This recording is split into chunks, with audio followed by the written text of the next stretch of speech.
বাকেরগঞ্জ উপজেলার নবনির্বাচিত উপজেলা চেয়ারম্যান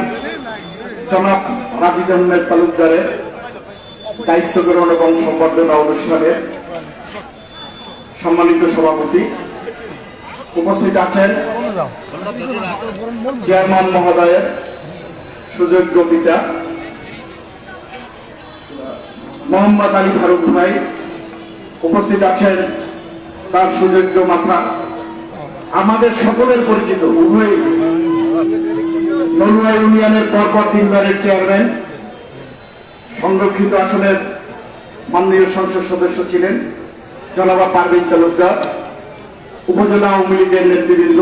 অঙ্গ সহযোগী সংগঠনের নেতৃবৃন্দ, বিভিন্ন ইউনিয়ন থেকে আগত আওয়ামী লীগ অঙ্গ সহযোগী সংগঠনের নেতৃবৃন্দ এবং যারা এই রাজীব